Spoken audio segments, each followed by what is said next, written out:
Tuluyan ang nalulungkot si Doc Willie Ong dahil anytime raw ay pwede na siyang pumanaw.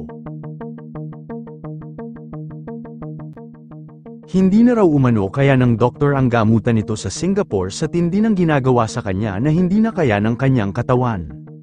Sinabi ng doktor sa latest update nito sa kanyang kalagayan na almost 72 hours nang hindi nakakatulog ang doktor noong nagsimula na ang matinding chemotherapy nito. At 10 tablet a day ang iniinom niyang mga gamot na kung saan hindi na kinakaya ng kanyang kidney at ang utak raw nito na parang puputok na. Sa pagsasalita nga nito dahil hindi na umano kaya nitong mag-video kaya nagsalita na lang siya at ni-record ang update nito sa kanyang kalusugan at kapansin-pansin na hingal ang doktor. Patuloy ang nagpapaabot ng mensahe at panalangin sa doktor. Nagpaabot na rin ng prayer si ex-President Rodrigo Roa Duterte. Panalangin niya na sana may maging milagro ang kanyang buhay dahil may gusto pa soy ang gawin sa mundo. Narito ang kanyang naging pahayag. Doc Willie, medyo dumadaan tayo ng bumpy road sa buhay. But alam ko kaya mo.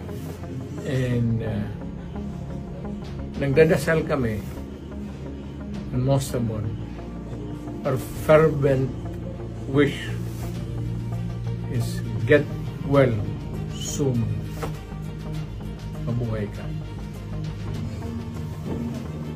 This lump, this 15 cm by 12 by 13 cm lump, for me is really a big blessing. I don't see it as anything negative.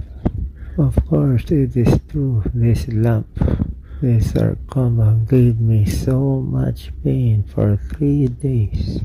Excruciating pain, 10 out of 10. Almost 72 hours without sleep. It's up to you to use me. But I feel at 60 I have some more work to do. Sister and nephew and niece were fervently praying to keep me on earth. So I look at them. I saw my 2 daughters who still need me alive.